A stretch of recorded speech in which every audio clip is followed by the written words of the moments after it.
জুলাই শহীদদের স্বপ্নই হবে আগামী বাংলাদেশের নির্মাণ রেখা বলেছেন প্রধান উপদেষ্টা। সংসদের দক্ষিণ প্লাজায় বিকেলে জুলাই ঘোষণাপত্র পাঠ, রাতে জাতির উদ্দেশ্যে ভাষণ। দলমত ধর্ম বর্ণ নির্বিশেষে সকল মানুষের নিরাপদ আবাস মায়ের চোখের বাংলাদেশ গড়তে চান তারেক রহমান।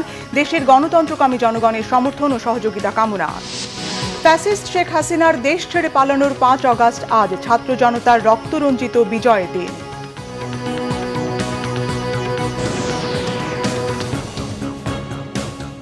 দেখছিলেন ক্রাউন সিমেন্ট সংবাদ শিরোনাম। এবারে বিস্তারিত। প্রধান উপদেষ্টা ডক্টর মোহাম্মদ ইউনূস বলেছেন, জুলাই শহীদদের স্বপ্নই হবে আগামী বাংলাদেশের নির্মাণ রেখা। তাদের আত্মত্যাগ বৃথা যেতে দেয়া হবে না। শহীদ পরিবার ও জুলাই যোদ্ধাদের সংবর্ধনা অনুষ্ঠানে তিনি এই মন্তব্য করেন। প্রধান উপদেষ্টা বলেন, 5 অগাস্ট শুধু একটি বিশেষ দিবস নয়, এটি ফ্যাসিবাদী শাসন থেকে জাতির পুনর্জন্মের দিন। এদিকে দিবসটি উপলক্ষে রাত 8টা 20 মিনিটে জাতির উদ্দেশ্যে ভাষণ দেবেন প্রধান উপদেষ্টা। রিপোর্ট সৈয়দ আব্দুল মুহিতের। 2024 সালে ছাত্র জনতার গণ অভ্যুত্থানে শহীদ ও আহতদের সংবর্ধনার আয়োজন করে ঢাকা জেলা প্রশাসন রাজধানীর চিন্মৈত্রী সম্মেলন কেন্দ্রে। এতে ভিডিও বার্তা দেন প্রধান উপদেষ্টা ডক্টর মোহাম্মদ ইউনূস। জুলাই গণ অভ্যুত্থান দিবস উপলক্ষে দেশ জুড়ে জেলা প্রশাসনের আয়োজনের অংশ হিসেবে ঢাকা জেলা প্রশাসন এ আয়োজন করে। জুলাই যোদ্ধা ও শহীদ পরিবারের সদস্যরা তাদের অভিমত দেন অনুষ্ঠানে। আমি এখনো আমার ছেলের বিচারের কোনো কিছুই আমি পাইনি। কেন? আমার ছেলের অপরাধটা কি ছিল? ছাত্রদের ডাকে সাড়া দেওয়া, এটাই কি আমার ছেলের অপরাধ? এই রাষ্ট্রের জন্য স্বৈরাচার খুনি সে আমার সন্তানকে পঙ্গু করে দিয়েছে। আমার সন্তানের ডান হাতটা বাদ হয়ে গেছে। আমি আমার ছেলেকে আর ফিরে পাই নাই। আমি ওর ভিডিও সংগ্রহ করে দেখছি, ওকে আর দেখতে পারি নাই। শেষ দেখাটাও, শেষ কণ্ঠও শুনি নাই। আমি লাশটাও দেখতে পারি না আমার সন্তানের। এর চেয়ে ব্যর্থ মা পৃথিবীতে আর কি হতে পারে? ভিডিও বার্তায় প্রধান উপদেষ্টা ডক্টর মোহাম্মদ ইউনূস বলেন, মানুষকে গুলি চালিয়ে শেষ পর্যন্ত ক্ষমতা ধরে রাখতে চেয়েছিল বিগত ফ্যাসিস্ট সরকার। এমনকি গুলিবিদ্ধ ও আহতদের চিকিৎসা নিতে দেয়া হয়নি। 5 আগস্ট শুধু একটি বিশেষ দিবস নয়, এটি একটি প্রতিজ্ঞা, গণজাগরণের উপাখ্যান এবং ফ্যাসিবাদী শাসন থেকে জাতির পুনর্জন্মের দিন। এবার ফ্যাসিবাদকে যেতে হবে। তবু দেশের মানুষের বুকে গুলি চালিয়ে শেষ পর্যন্ত ক্ষমতা আঁকড়ে ধরে রাখতে চেয়েছিল ফ্যাসিবাদী সরকার। একটি সুন্দর দেশ গড়ার অঙ্গীকারের কথাও ভিডিও বার্তায় উল্লেখ করেন তিনি।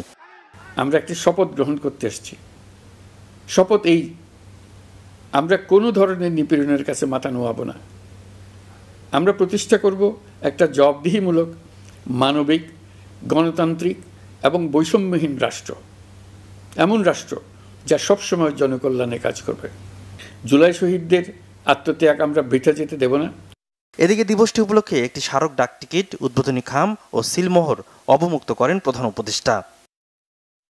সৈয়দ আব্দুল মুহিত, বাংলা ভিশন, ঢাকা।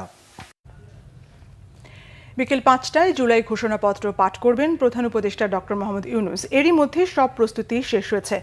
দর্শক, এই মুহূর্তে জাতীয় সংসদ ভবনের দক্ষিণ প্লাজায় আছেন আমাদের বিশেষ প্রতিনিধি রিশান নাসরুল্লাহ। সরাসরি তার সঙ্গে যুক্ত হচ্ছে। রিশান, জুলাই ঘোষণাপত্র পাঠের প্রস্তুতি সম্পর্কে জানাবেন, এখন কি আনুষ্ঠানিকতা চলছে? রিশান, রয়েছি সংসদ ভবনের মানিক মেমোরিয়াল দক্ষিণ প্লাজার উল্টো পাশে। আজকে একটি ঐতিহাসিক ক্ষণ, জুলাই গণ অভ্যুত্থানের 1 বছর পূর্তি। 26শে জুলাই 5 আগস্ট যেদিন ছাত্র জনতার গণ আন্দোলনের মুখে দেশ ছেড়ে পালিয়েছিলেন আওয়ামী লীগ সরকারের প্রধান এবং স্বৈরশাসক শেখ হাসিনা, সেই দিনটি উদযাপনে যেই 5 আগস্ট নতুন বাংলাদেশ তৈরি হয়েছিল, মানুষ যে আন্দোলনের মাধ্যমে একটি 15 বছর ধরে থাকা একটি স্বৈরশাসকের পতনের মাধ্যমে যে বাংলাদেশ খুঁজে পেয়েছে, সেই বাংলাদেশের পূর্তি অর্থাৎ 1 বছরের পূর্তিতে এই অনুষ্ঠান জুলাই জাগরণ যিনি পালন করছে, এটি আসলে মূলত পালন করছে সংস্কৃতি অনুষ্ঠান মানা হচ্ছে। আর এর সাথে বিকেল 5টায় সংসদ ভবনের দক্ষিণ প্লাজায় জাতির উদ্দেশ্যে জুলাই সনদটি জানাবেন প্রধান উপদেষ্টা ডক্টর মোহাম্মদ ইউনূস। জুলাই সনদ হিসাবে জানেন যে দীর্ঘ 1 বছরের পরিক্রমায় রাজনৈতিক দলগুলোর ঐক্যমতের মাধ্যমে এই জুলাই সনদ তৈরি করা হয়েছে, যেটি ছিল সাধারণ মানুষের যে জন আকাঙ্ক্ষার যে বাংলাদেশ, সেটির মূলত আসলে এই গণজাগরণ থেকে তৈরি হবে, সেটি মনে করছেন সবাই। রিশান, আপনাকে ধন্যবাদ। দর্শক, সংসদ ভবনের দক্ষিণ প্লাজা এলাকা থেকে যুক্ত ছিলেন বিশেষ প্রতিনিধি রিশান নাসরুল্লাহ। রাজধানীর মানিক মিয়া এভিনিউয়ে চলছে জুলাই গণ অভ্যুত্থান দিবস উপলক্ষে নানা অনুষ্ঠান। দর্শক, সেখানে আছেন সিনিয়র রিপোর্টার ওবায়দুল্লাহ মামুন। সরাসরি কথা বলবো তার সঙ্গে। মামুন, সাধারণ মানুষের উপস্থিতি কেমন দেখছেন? সবশেষ অবস্থা আমাদের জানান। শাসকের কিভাবে পতন ঘটেছিল সেটি কিন্তু সারা দুনিয়া দেখেছে এবং বাঙালি জাতি দেখিয়েছে যে একজন স্বৈর শাসককে কিভাবে দমাতে হয়, কিভাবে রুখে দিতে হয়। সেই দিনটি কিন্তু আজকে বর্ণিল আকারে উদযাপন করছে সরকার এবং একই সাথে কিন্তু একই দিনে এই জুলাই গণঅভ্যুত্থানকে আইনি স্বীকৃতি বা আইনি বৈধতা দিতেই কিন্তু আজকে জুলাই ঘোষণাপত্র ঘোষণা করবে সরকার, এবং যেটি আজকে বিকেল 5টায় অন্তর্বর্তী সরকারের প্রধান উপদেষ্টা ডক্টর মোহাম্মদ ইউনূস এই ঘোষণাপত্রটি ঘোষণা করবেন। এবং তার আগে যেটি বলে রাখি, সকাল 11টা থেকে কিন্তু মানিক মিয়া এভিনিউয়ের সামনে যেই সাংস্কৃতিক অনুষ্ঠান শুরু হয়েছে, সাইমন শিল্পগোষ্ঠীর জাগরণের গানের মধ্য দিয়ে কিন্তু দুপুর বেলা 12টার দিকে এই অনুষ্ঠান শুরু হয়। এবং ঢাকার চারপাশের যে জনগণ ছিল, সর্বস্তরের মানুষ কিন্তু ছুটে এসেছে এই মানিক মিয়া এভিনিউতে। বসে পড়ে এখন কিন্তু বাইরে গুড়ি গুড়ি বৃষ্টি হচ্ছে। সকাল 11টা থেকে কিন্তু পুরো মানিক মিয়া এভিনিউতে গুড়ি গুড়ি বৃষ্টি। সেই বৃষ্টি উপেক্ষা করেই কিন্তু দেখি যে সমস্ত মানুষ কিন্তু দাঁড়িয়ে আছে মানিক মিয়া এভিনিউতে, পিন পতন নীরব, অর্থাৎ কেউ কিন্তু তাদের জায়গা থেকে নড়ছে না। সবাই এই আজকের মাহেন্দ্রক্ষণের সাক্ষী হতেই কিন্তু দাঁড়িয়ে আছে মানিক মিয়া এভিনিউতে। যে অনুষ্ঠানটি আজকে কিন্তু সকাল 11 থেকে সন্ধ্যা পর্যন্ত গড়াবে এবং সেই অনুষ্ঠান উপভোগ করার জন্য কিন্তু সারা দেশের মানুষ আজকে একত্রিত হবেন এই মানিক মিয়া এভিনিউতে। এই ছিল আমার কাছে সব শেষ। দর্শক, মানিক মিয়া এভিনিউ থেকে কথা বলছিলেন সিনিয়র রিপোর্টার ওবায়দুল্লাহ মামুন। বিএনপির ভারপ্রাপ্ত চেয়ারম্যান তারেক রহমান বলেছেন, মায়ের চোখে বাংলাদেশ যেমন তেমন একটি বাংলাদেশ গড়তে চান, যেখানে দলমত ধর্মবর্ণ নির্বিশেষে বিশ্বাসী অবিশ্বাসী সংশয়বাদী প্রতিটি সন্তান প্রতিটি মানুষ নিরাপদ থাকবে। 5 আগস্টের বর্ষপূর্তি উপলক্ষে জাতির উদ্দেশ্যে এক ভিডিও বার্তায় তিনি একথা বলেন। তারেক রহমান বলেন, ঠিক 1 বছর আগে 2024 সালের এই দিনে ফ্যাসিস্ট বাংলাদেশ ছেড়ে পালিয়েছে, রাহুমুক্ত হয়েছে বাংলাদেশ। স্বাধীনতা প্রিয়, গণতন্ত্র প্রিয় জনগণের জন্য দিনটি আনন্দের, দিনটি বিজয়। আহমেদ সরারের রিপোর্ট। ছাত্র জনতার গণ অভ্যুত্থানে 2024 সালে বাংলাদেশ ছেড়ে পালিয়ে যান তৎকালীন প্রধানমন্ত্রী শেখ হাসিনা। সেই দিনের বর্ষপূর্তি উপলক্ষে লন্ডন থেকে এক ভিডিও বার্তায় বিএনপির ভারপ্রাপ্ত চেয়ারম্যান তারেক রহমান বলেন, রাহুমুক্ত বাংলাদেশের এই দিনটিকে অন্তর্বর্তীকালীন সরকার জুলাই গণ অভ্যুত্থান দিবস হিসেবে ঘোষণা করেছে। তাবেদার মুক্ত বাংলাদেশের জনগণ প্রতি বছর এই দিনটিকে স্বাধীনভাবে সানন্দে সরকারি ছুটির দিন হিসেবে উপভোগ করে স্বাধীনতা এবং গণতান্ত্রিক রাজনৈতিক অধিকার চর্চার নতুন অঙ্গীকারে উদ্বুদ্ধ হবে। 5ই আগস্ট, আজ থেকে ঠিক 1 বছর আগে 2024 সালের এই দিনে ফ্যাসিস্ট বাংলাদেশ ছেড়ে পালিয়েছে, রাহুমুক্ত হয়েছে বাংলাদেশ।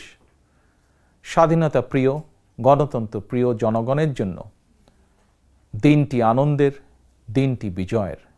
21 শতকের এই বাংলাদেশে পলাতক স্বৈরাচার এক বিভীষিকার রাজত্ব কায়েম করেছিল।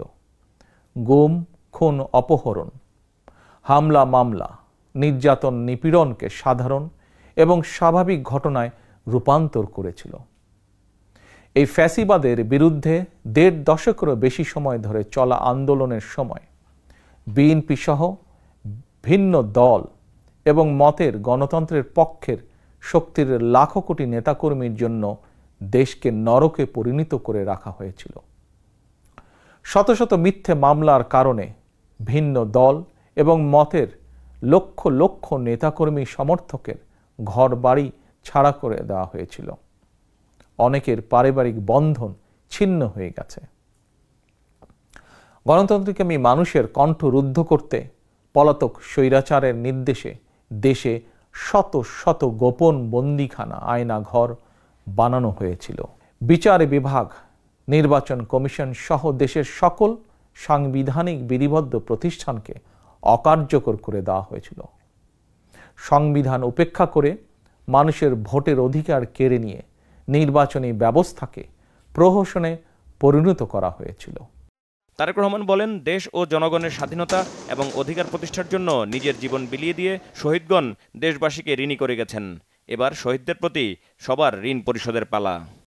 শহীদ পরিবারের কাছে সমগ্র বাংলাদেশ ঋণী। দেশে জনগণের রাজনৈতিক এবং অর্থনৈতিক ক্ষমতায়ন নিশ্চিত করে সাম্য, মানবিক মর্যাদা, সামাজিক সুবিচার প্রতিষ্ঠার মাধ্যমে একটি ইনসাফ ভিত্তিক গণতান্ত্রিক মানবিক বাংলাদেশ গঠনের মাধ্যমেই আমরা শহীদদের প্রতি ঋণ পরিশোধ করতে পারি। একটি গণতান্ত্রিক বাংলাদেশ প্রতিষ্ঠার প্রথম এবং প্রধান রাজনৈতিক উদ্যোগ হচ্ছে জনগণের সরাসরি ভোটে জনগণের প্রতি দায়বদ্ধ, জনগণের কাছে জবাবদিহিমূলক একটি রাষ্ট্র এবং সরকার প্রতিষ্ঠা। জনগণের কাছে দায়বদ্ধ একটি সরকার প্রতিষ্ঠার জন্য বর্তমান অন্তর্বর্তীকালীন সরকার কাজ করছে। প্রিয় ভাই বোনেরা, বিগত ১.৫ দশকের ফ্যাসিবাদী আন্দোলনের সঙ্গে স্বাধীনতা পরবর্তী ৩-৩.৫ বছরের সময়কাল ছাড়া আর কোনো শাসনামলের তুলনা চলে না। সুতরাং আমি সবাইকে বিনীতভাবে আহ্বান জানাবো, হিটলারের নাৎসিবাদ সম্পর্কে যেমন কেউ গৌরব করে না, পলাতক ফ্যাসিস্ট এর শাসনকাল নিয়েও গৌরব করার কিছুই নেই। ডাকাতি করে কিছু সম্পদ চ্যারিটি করলেও জনগণের চোখে ডাকাত যেমন গ্রহণযোগ্য নয়, তেমনি অন্তর্বর্তীকালীন সরকারের ব্যর্থতা খুঁজতে গিয়ে কৌশলে পলাতক ফ্যাসিস্টদের পক্ষে সাফাই গাওয়াও তেমন গ্রহণযোগ্য হতে পারে না। যারা কৌশলে ফ্যাসিবাদী শাসনের সঙ্গে বর্তমান অন্তর্বর্তীকালীন সরকারের তুলনা করতে চান, তাদেরকে স্মরণ করিয়ে দিয়ে বলতে চাই, ৫ই আগস্ট বাংলাদেশে যা ঘটেছে এটি শুধু বাংলাদেশ নয়, বিশ্বের ইতিহাসেও মনে হয় নজিরবিহীন। ৫ই আগস্ট গণভবন ছেড়ে ফ্যাসিস্ট পালিয়েছে। সংসদ ভবন রেখে তথাকথিত সাংসদ পালিয়েছে। আদালত ছেড়ে প্রধান বিচারপতি পালিয়েছে। বায়তুল মোকাররম ছেড়ে প্রধান খতিব পালিয়েছে। ক্যাবিনেট ছেড়ে মন্ত্রীরা পালিয়েছে। ফ্যাসিস্টের দোসররা গা ঢাকা দিয়েছে। তবে উদ্বেগের বিষয় হচ্ছে, পলাতক এই ফ্যাসিস্টের চক্রের মনে এখনো কোনো অনুতাপ, অনুশোচনা নেই। তারেক রহমান বলেন, ২০২৪ সালের ৫ আগস্ট বাংলাদেশের ইতিহাসের ঘৃণ্যতম ফ্যাসিস্ট পালিয়ে যাওয়ার পরপরই বীর জনতার উদ্দেশ্যে দেওয়া অভিনন্দন বার্তায় তিনি বলেছিলেন, বিজয়ীর কাছে পরাজিতরা নিরাপদ থাকলে বিজয়ের আনন্দ মহিমান্বিত হয়। সেটি আবারও স্মরণ করিয়ে দেন তিনি। দেশের গণতান্ত্রিকামী জনগণের প্রতি আমার আহ্বান, কেউ আইন নিজের হাতে তুলে নেবেন না, মব ভায়োলেন্সকে উৎসাহিত করবেন না, নারীর প্রতি সহিংস আচরণ করবেন না, অন্যের স্বাধীনতার প্রতি শ্রদ্ধাশীল থাকুন। একজন মায়ের চোখে বাংলাদেশ যেমন, আমরা তেমন একটি বাংলাদেশ গড়তে চাই, যেখানে দল, মত, ধর্ম, বর্ণ নির্বিশেষে বিশ্বাসী, অবিশ্বাসী, সংশয়বাদী প্রতিটি সন্তান, প্রতিটি মানুষ নিরাপদে থাকবে। আজ এবং আগামীর প্রতিটি ৫ই আগস্ট হয়ে উঠুক গণতন্ত্র, সুশাসন প্রতিষ্ঠা আর মানবিক মানুষ হয়ে ওঠার অঙ্গীকারের দিন। এই সুমহান অঙ্গীকার বাস্তবায়নের দীর্ঘযাত্রায় তিনি এবং তার দল বিএনপি দেশের সকল গণতন্ত্রকামী জনগণের সমর্থন এবং সহযোগিতা আশা করেন। গণতান্ত্রিকামী আহমেদ সরওয়ার, বাংলা ভিশন, ঢাকা। সহযোগিতা আশা করছি। ৫ আগস্ট ২০২৪, কেউ বলেন গণ অভ্যুত্থান, কারো কাছে লাল বিপ্লব, কারো কাছে বাংলা বসন্ত। গত বছরের এই দিনে গণ আন্দোলনের মুখে দেশ ছেড়ে পালিয়েছিলেন স্বৈরশাসক শেখ হাসিনা। জনরোষ থেকে বাঁচতে পালিয়ে গেছেন প্রভাবশালী সব মন্ত্রী, সংসদ সদস্য ও ছাত্র জনতার রক্তে হাত রাঙানো পুলিশ বাহিনীর সদস্যরা। এই দিনে কারফিউ ভেঙে রাজপথে নেমে আসে জনস্রোত। ভোটারবিহীন নির্বাচনে ক্ষমতায় চেপে বসা আর বিরোধী মতের মানুষ নিধনের সকল কুটচালের পরিসমাপ্তি ঘটে হাজারো ছাত্র জনতার রক্তস্নাত বিজয়। প্রধানমন্ত্রীর বাসভবন, গণভবন আর প্রধানমন্ত্রীর কার্যালয় সত্যিকারেই হয়ে যায় জনতার। মুহিবুল্লাহ মুহিবের রিপোর্টে বিস্তারিত।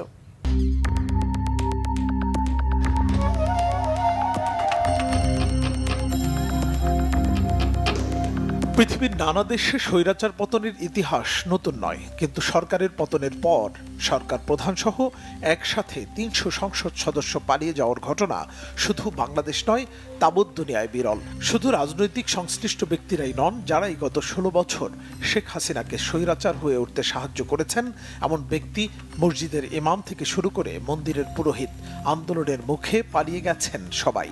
আর এমনই বিরল ঘটনার সাক্ষী হয় বিশ্ববাসী।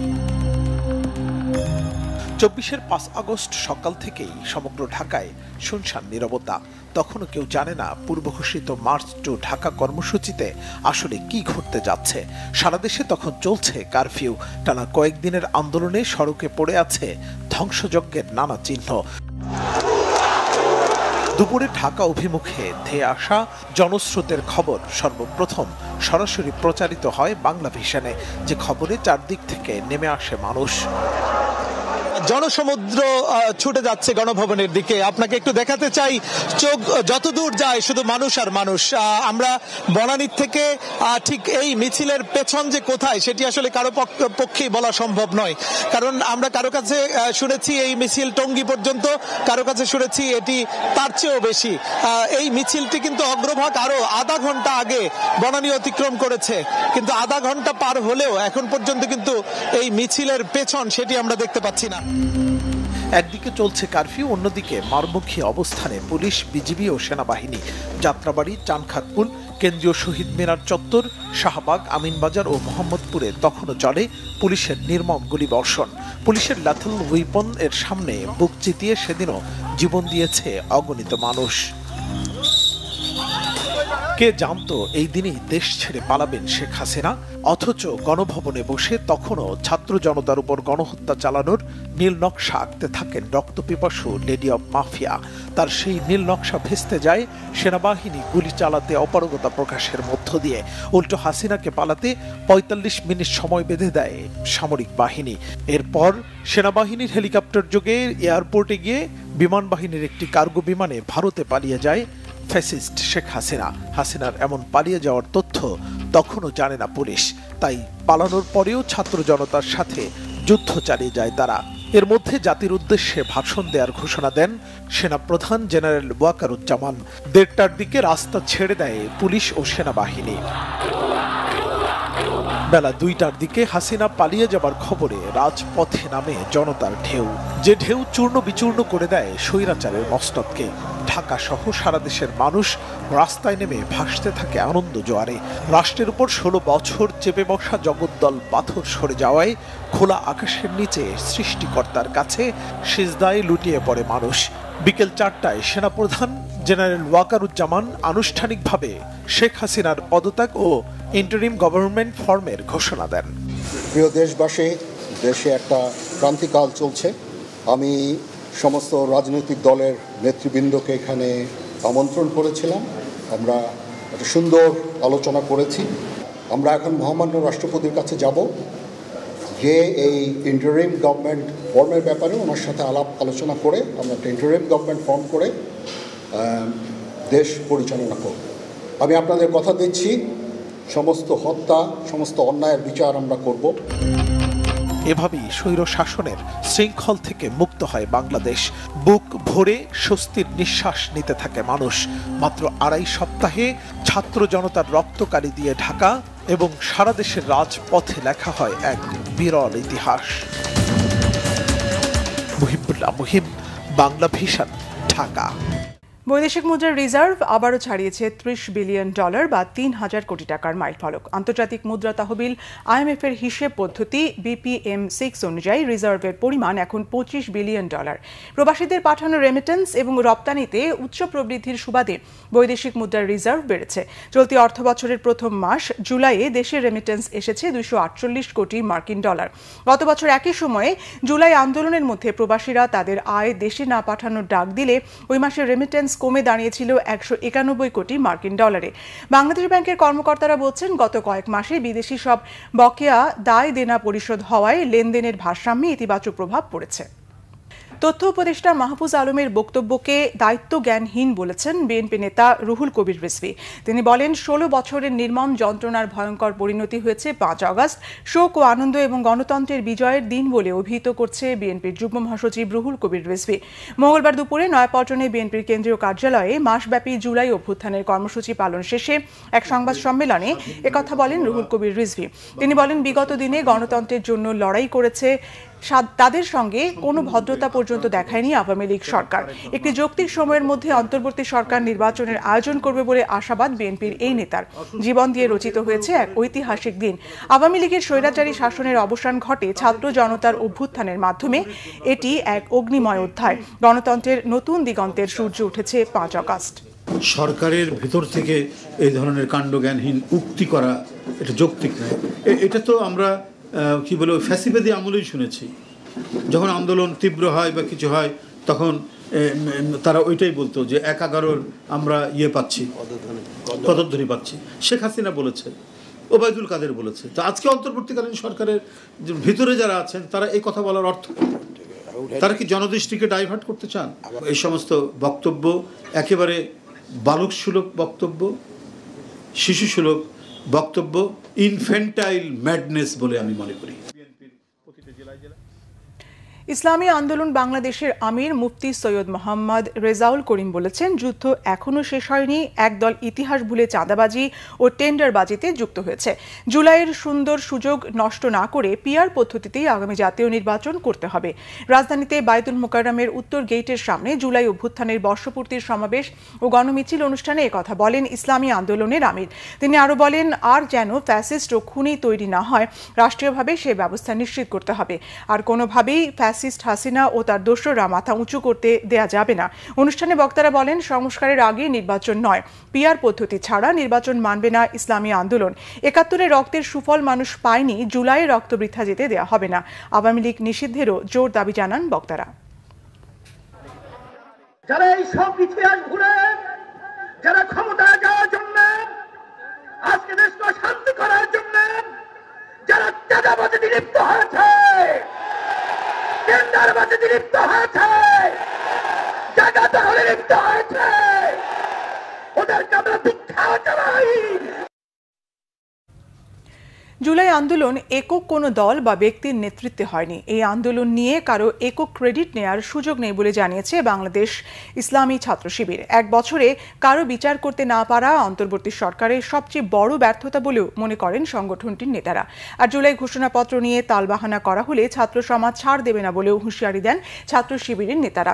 জুলাই আন্দোলনের 1 বছর পূর্তি উপলক্ষে সকালে ঢাকা বিশ্ববিদ্যালয় এলাকায় মিছিল করে বাংলাদেশ ইসলামী ছাত্র শিবির। পরে রাজধানীর শাহবাগে বিক্ষোভ সমাবেশ করে সংগঠনটি। এ সময় নেতারা বলেন, যে চেতনা নিয়ে সাধারণ মানুষ রাস্তায় নেমেছিল, আন্দোলন করেছিল, অন্তর্বর্তী সরকার ও রাজনৈতিক দলগুলো সেই অবস্থান থেকে কাজ করতে পারেনি। ছাত্র জনতার রক্তের মর্যাদা না দেয়া হলে ব্যর্থ হবে জুলাইয়ের আন্দোলন। বলেন, শেখ হাসিনা জালেম হয়ে উঠেছিল, তার পতন হয়েছে। তার মতো কেউ জালেম হয়ে উঠতে চাইলে তারও পতন হবে। গণহত্যার সঙ্গে জড়িতদের বিচার নিশ্চিতের জোর দাবি জানানো হয় সমাবেশ থেকে। 1 বছর পর আপনি একজন হত্যাকারীর বিচার করতে পারলেন না। আপনার কিসের বিপ্লবী সরকার, কিসের রক্তের সরকার? আপনারা একটা দূরগতি এবং অলস সরকার। ঘোষণাপত্রে কোন ব্যক্তি গোষ্ঠী দলের বক্তব্যের প্রতিচ্ছবি হয়, আমরা ছাত্র সমাজ এই ঘোষণাপত্র চুরমার করে দেব ইনশাআল্লাহ। এই ঘোষণাপত্র প্রত্যেক শহীদ কাজীদেরকে স্বীকৃতি দিতে হবে, এই আন্দোলনকে স্বীকৃতি দিতে হবে। 71 নিয়ে আওয়ামী লীগ যে কেবিনেট রাজনীতি করেছে, এর জন্য 71 বিফলে চলে গেছে। 24 নিয়ে যদি আবার কেবিনেট রাজনীতি শুরু করেন, 24কে যদি ব্যবসায়িক কার্ড বানিয়ে আপনারা ব্যবসা শুরু করেন, ছাত্র সমাজ বসে থাকবে না। কিন্তু জুলাই অভ্যুত্থানের বর্ষপূর্তিতে র্যালি করেছে retired armed forces officers welfare association rava. July বিপ্লবের 2024 এর গৌরবময় স্মৃতিকে স্মরণে এই র্যালির আয়োজন করা হয়। এতে সশস্ত্র বাহিনীর অবসরপ্রাপ্ত কর্মকর্তা এবং তাদের পরিবারের সদস্যরা অংশ নেন। র্যালিটি রাওয়া কমপ্লেক্স থেকে শুরু হয়ে বীরশ্রেষ্ঠ ক্যাপ্টেন জাহাঙ্গীর গেট হয়ে আবারও রাওয়া কমপ্লেক্সে গিয়ে শেষ হয়। এতে অংশ নেন রাওয়ার চেয়ারম্যান অবসরপ্রাপ্ত কর্নেল মোহাম্মদ আব্দুল হক এবং সেক্রেটারি জেনারেল অবসরপ্রাপ্ত লেফটেন্যান্ট কর্নেল মোহাম্মদ ইরশাদ সাইদ। পরে রাওয়া হেলমেট হলে জুলাই পুনর্জাগরণ দিনব্যাপী অনুষ্ঠানের আয়োজন করা হয়। এক প্রজন্মের দ্বিতীয়বার বিপ্লব করতে পারার ইতিহাস নেই, তাই জুলাইয়ের বিপ্লবকে কোনোভাবেই বৃথা হতে দেওয়া যাবে না, এমনটি বলেছেন ইন্তিফাদা বাংলাদেশের নেতারা। তারা বলেন, ফ্যাসিস্ট হাসিনার পালিয়ে গেলেও তার সিস্টেম এখনও চালু রয়েছে। রাজধানীতে শাপলা চত্বরে ইন্তিফাদা বাংলাদেশ আয়োজিত গণজমায়েত অনুষ্ঠানে এই কথা বলেন বক্তারা। তারা আরও বলেন, হাসিনার দোসররা বিভিন্ন বাহিনীর মধ্যে ঘাপটি মেরে বসে আছে, তাদের বের করে বিচার করতে হবে। একই সঙ্গে জুলাই হত্যাকাণ্ডের সঙ্গে জড়িত সকলকে আনতে হবে বিচারের আওতায়। রাষ্ট্রীয় বাহিনী গুমের সাথে জড়িত থাকলেও বাহিনীর সংস্কার নিয়ে কেন কথা বলা হচ্ছে না প্রশ্ন তোলেন বক্তারা। তারা অভিযোগ করেন, ইসলামপন্থীদের এখনও কোণঠাসা করার চেষ্টা চলছে, যা কোনোভাবেই মেনে নেবে না ইন্তিফাদা বাংলাদেশ। সংবাদ শেষ করব ক্রাউন সিমেন্ট শিরোনামগুলো আরেকবার জানিয়ে। জুলাই শহীদদের স্বপ্নই হবে আগামী বাংলাদেশের নির্মাণ রেখা বলেছেন প্রধান উপদেষ্টা। সংসদের দক্ষিণ প্লাজায় বিকেলে জুলাই ঘোষণাপত্র পাঠ, রাতে জাতির উদ্দেশ্যে ভাষণ। দল মত ধর্ম বর্ণ নির্বিশেষে সকল মানুষের নিরাপদ আবাস মায়ের চোখের বাংলাদেশ গড়তে চান তারেক রহমান। দেশের গণতন্ত্রকামী জনগণের সমর্থন ও সহযোগিতা কামনা। ফ্যাসিস্ট শেখ হাসিনার দেশ ছেড়ে পালানোর 5 আগস্ট আজ ছাত্র জনতার রক্তরঞ্জিত বিজয়ের দিন।